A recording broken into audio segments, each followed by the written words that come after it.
Hello, loves, and welcome back to Pamtastic on Purpose, where messy is the new perfect. Today, I'm recording from a place I like to call the holy hangover after a breakthrough. It's that tender day after, it's like that day after lingering feeling of kind of an in-between.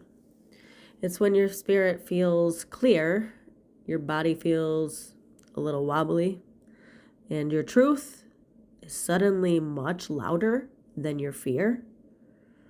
It's not necessarily the high of the breakthrough, but it's the quiet where everything starts rearranging, recalibrating, settling, seeping into ourselves. The holy hangover is something that I just kind of came up with because I oftentimes describe the feeling within the day after a very big transformational breakthrough.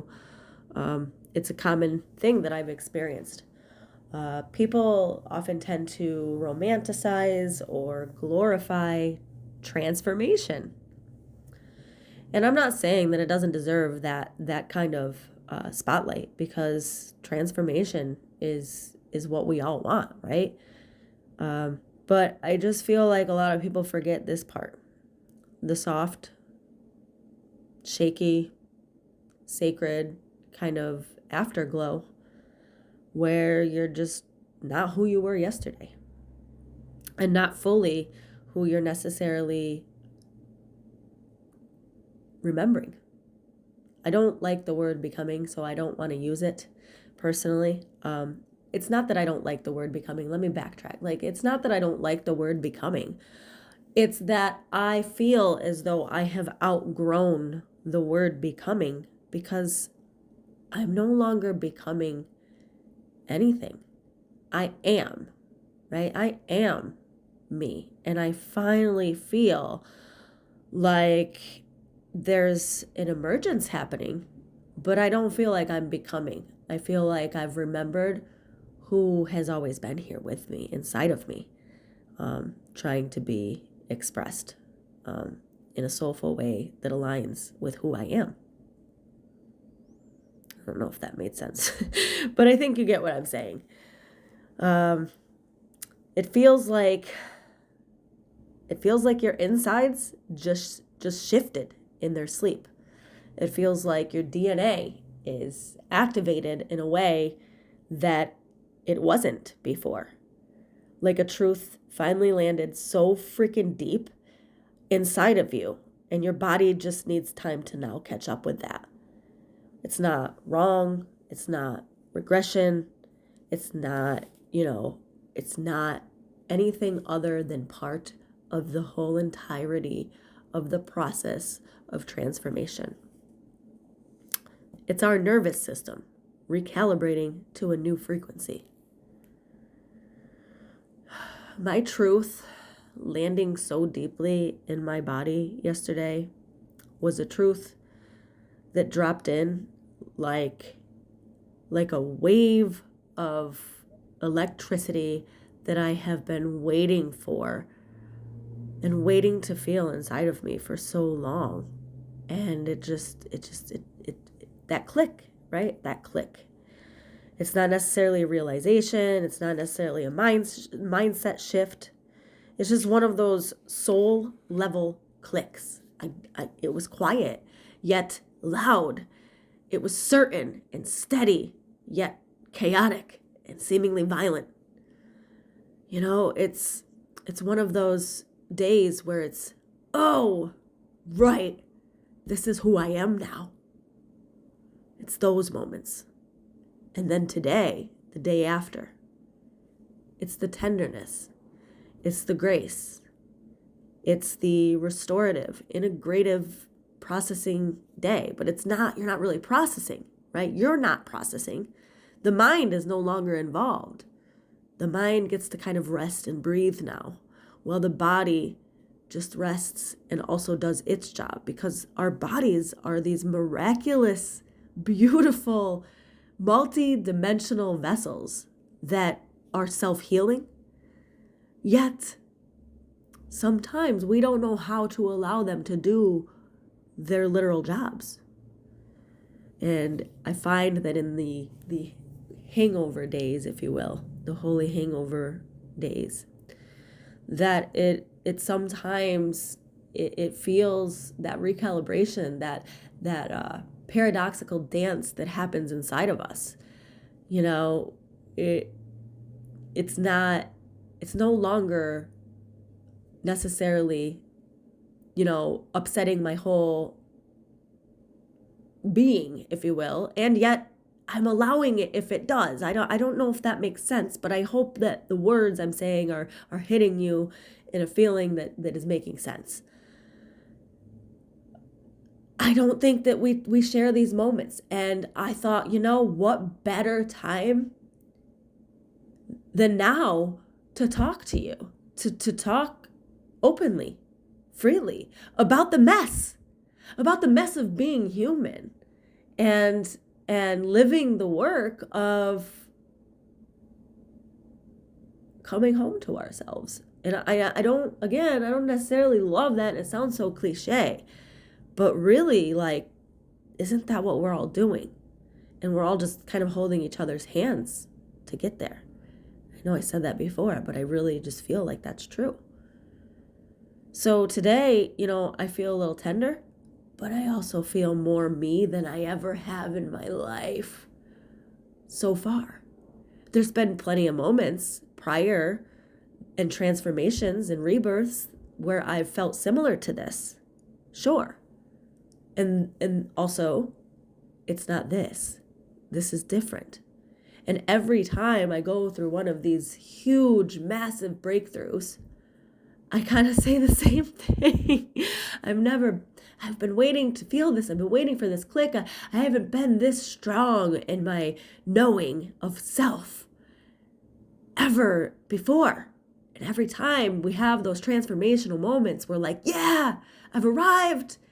And then, it's the settling. We have to let the settling happen. And we have to remember that an arrival through a rebirth doesn't mean a final destination.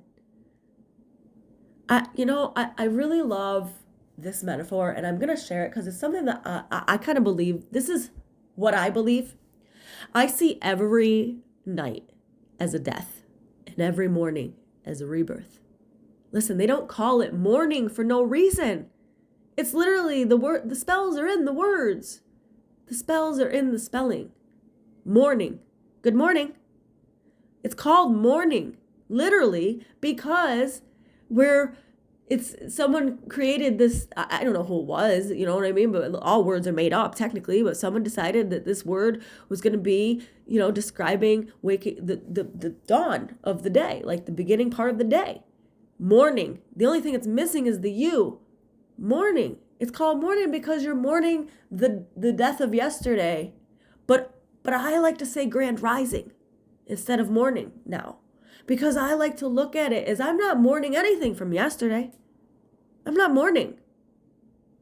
I'm celebrating the death of yesterday into the birth of today. And sometimes, a lot of times, they're going to be existing at the same time. Mourning, I don't know how to, I don't know if that made sense. So I was just saying how, what I mean is death and rebirth. It's not just this or that. And I go back to, it's not just black or white. It's not just yin or yang. It's all. It's the spectrum. So death and rebirth go hand in hand, but we often forget that dying and letting parts of ourselves die and fall away is a crucial and essential necessary part of the rebirth. And I think that I feel on a collective level that we all need to get more comfortable with being uncomfortable in front of others. Even if it's scary, even if it's fucking messy, even if you don't know technically on a conscious level what might be going on. I think the conversations and sharing these moments are still so important because it's how we all learn and grow and evolve on a deep level. On the deep level, not surface level bullshit, deep level. For so long, I thought I was becoming the woman I wanted to be, becoming wiser, becoming more embodied, more aligned, becoming whole, becoming. And it's not wrong. It is true. And I just no longer resonate with it for me anymore because I'm already here. If anything, I'm unbecoming, right? I'm just unbecoming the things that I wasn't and thought I was because of conditioning and programming. So I feel, so again, I go back to the word emergence because I feel like I've already stepped into to my becoming, and now it's time for me to fully emerge as the beautiful blossom of the cosmic fucking flower that I am. And today, I feel like I'm finally sitting on the throne of who I've always been. The version I kept abandoning for comfort, for peacekeeping, for emotional regulation that wasn't even mine, other people's emotions, for survival. Breakthroughs, they don't make us new. They bring us back to who we always have been, who we abandoned. The quiet work that goes on within our bodies and, really, I mean, it's not just our body, right? It's our mind, it's our heart, it's our organs, it's our cells, it's our DNA, it's all connected. And this is the part that nobody talks about. This quiet work after the breakthrough, not the moment of clarity, but the day after. And again, I say work, but it's not even work. The work is actually just allowing and being. Letting all of the things that happened from the breakthrough seep into our system. And being still with that. Holding on to that, right? While also allowing the wobble. When you wake up tender and honest and a little unsure, but you have a very, very rigid refusal to go back to the way things were or things that you didn't want to tolerate, that refusal becomes the boundary. And your boundaries now become real. Your self-devotion becomes embodied. And yet your mind and your soul and all the other factors of the things that are going on, right, inside of you are all like, whoa, right? What is actually going on? And the job is not to necessarily sit here in the Holy Hangover Day and try to figure out anything. We figured it out when the truth hit us in the gut. We figured it out when we felt that click inside of our body, inside of our bones that says, yeah, now you got it. Now you're here. And it's messy because you could have all of the tools and resources. Hi, me, I have all of the tools and resources. I have all of the education, the wisdom, the lived experience. And I still have moments of needing reflections that are not just my own. That was very hard for me in the past. And now even though it may be uncomfortable, it's no longer hard. It's uncomfortable still. And anything new is always uncomfortable. So when we are remembering parts of ourselves that we have abandoned, and then now we're coming home to them, it can be very chaotic. Forgive me, I had a customer come in. I had to take care of my customer. And I am not positive where I exactly left off, but I am just going to continue on. So the Holy Hangover Day, it's the day where the truth is louder than your old patterns, right? And yet, because you're making these different choices and you're rewiring your brain and rewriting your stories, your ego is your protector. So your ego wants to show you that this is the way we go. Do this, do this, do this. This is what you always do. This is what you do. Go this way. Go to the pattern, right? And in the Hangover Day, after a breakthrough, it's like you recognize that it might be coming up to tap you on the shoulder, the pattern, right? Or there could be emotions that you're still they're leaving your body. And again, it's not time to make sense of them. It's just time to allow them to be released and move through you. And knowing and trusting that is exactly what your body is meant to do for you. Yeah. So I am going to wrap it up here, only because I got a little off track just because I had to go take care of my customer. But this is for the listener.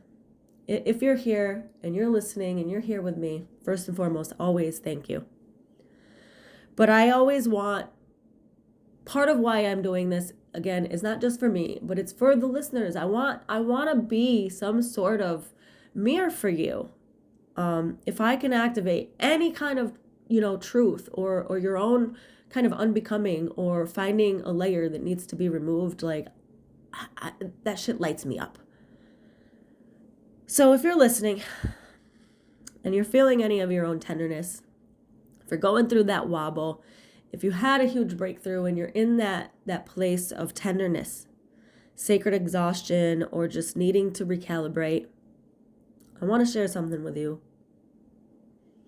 You do not need to feel powerful to be standing in your power. Let me say that again. You do not need to feel powerful to be standing directly in your power. You don't need to feel ready for the truth to be real. You just have to trust. You don't need to feel confident to stop abandoning yourself. You just have to make a different choice in the moment that the pattern shows up. Sometimes the most profound transformation, it isn't loud. It's not real dramatic. Doesn't necessarily show up in the way we think it will. But it is a soft returning. A returning to yourself, that self that you were always meant to trust, that you've always been inside. It's a returning. Just a remembrance. So that's where I am today.